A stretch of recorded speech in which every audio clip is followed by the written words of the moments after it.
तो भारी बारिश मुंबई को बेहाल कर रही है, लेकिन उस बारिश पर हो रही सियासत भी कम बेहाल करने वाली नहीं है। विपक्ष सरकार को घेर रहा है, आरोप लगा रहा है, सवाल पूछ रहा है, तो सरकार कह रही है कि राजनीति का वक्त नहीं है।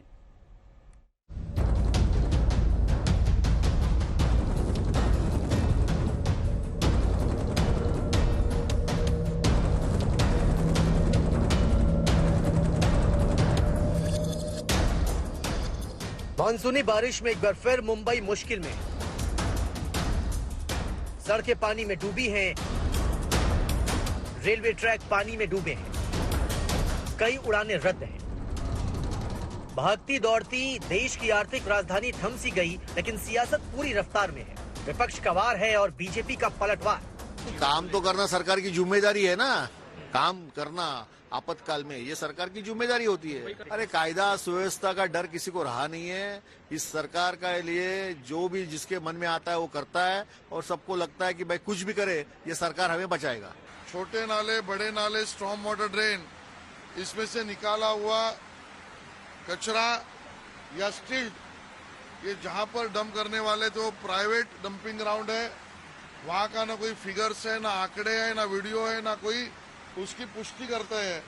ऐसे स्थिति में मुंबई वासियों को फंसाने का काम महानगर पालिका प्रशासन ने किया, कॉन्ट्रैक्टर्स ने झूठ बोला और 25 साल से उबाटा शिवसेना ने मुंबई शहर के लिए जो उचित प्लानिंग करके बारिश का पानी मुंबई में न भरे, इसकी आवश्यकता के अनुसार प्लान करना था, वो नहीं किया। इसके कारण मुंबई वासी तकलीफ में, ऐसा हमारा कहना है। कांग्रेस ने अपने हमले और सवालों को मुंबई की बारिश में धोकर एकदम नया कर दिया है। अरे मुख्यमंत्री जी, आपने जो भ्रष्टाचार किया है प्रशासन और प्रशासक महानगर पालिका और आप, ये भ्रष्टाचार का ही परिणाम है कि लोग आज भुगत रहे हैं। आप तुम साइड पे जाके अपना फोटो सेशन कर भी लोगे तो उसका क्या फर्क है? नेचर नेचर है। तुमने बिल्डरों के फायदे के लिए जो निर्णय लिए है, उसलिए मुंबई का जो पानी समुद्र में बह के जाने वाला वो रोका गया है और आखिर उसका परिणाम रेलवे को भुगतना पड़ रहा है और वो परिणाम से आज लोग त्रस्त है। ऐसा पहली बार नहीं है कि बारिश में मुंबई बेहाल हुई है। हर साल होती है और हर साल सियासत भी ऐसी ही होती है। अब की बार अंतर यह है कि बीएमसी में किसी पार्टी की सत्ता नहीं है, क्योंकि 2 साल से चुनाव हुए नहीं है।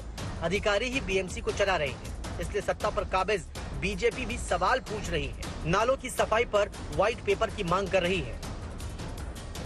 मैं ये मानता हूं और भारतीय जनता पार्टी ने स्वयं इस विषय को चुनाव के मतदान के दूसरे दिन ही हाथ में लिया। हम सब नालों पर पहुंचे, मैं स्वयं पहुंचा, पूरे मुंबई का दौरा करके हमने महानगर पालिका प्रशासन को और कंत्राटदारों ने किए हुए निकम्मे काम को प्रशासन के सामने हमने लाया।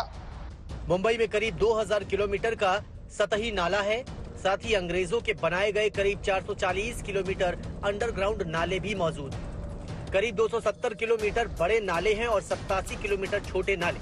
अगर नालों की सफाई सही वक्त पर होती और अच्छे से होती तो शायद कुछ राहत जरूर मिलती। शायद इसलिए विपक्ष कह रहा है कि अधिकारियों पर दोष मढ़ने का क्या फायदा, जब बीएमसी के चुनाव हुए ही नहीं तो जिम्मेदारी सरकार की है। ये तो एक ट्रायल है। पूरी मुंबई बारिश में जैसे हालत मुंबई की हो गई, उसके लिए इसमें काफी भ्रष्टाचार हुआ है। 10,000 करोड़ रुपए का विड्रॉ करते हुए भी मुंबई सजाने का काम हुआ। प्राइम मिनिस्टर आए, 4,600 करोड़ रुपया इसके ऊपर खर्चा करने के लिए उद्घाटन हुआ स्मार्ट मुंबई के बारे में। क्या यही स्मार्ट मुंबई है? डूबती हुई मुंबई को स्मार्ट मुंबई आप कैसे बनाओगे? जो बेसिक काम है वो करने में अगर भ्रष्टाचार होता है, पैसे वसूले जाते हैं, तो मुंबई की स्थिति के लिए सरकार जिम्मेदार है, बीएमसी जिम्मेदार है। तमाम सियासतों के बीच सरकार एक्शन में है। साथ ही शिंदे ने कंट्रोल रूम पर नजर गड़ा रखी है और सियासत नहीं करने की सलाह भी दे रहे हैं।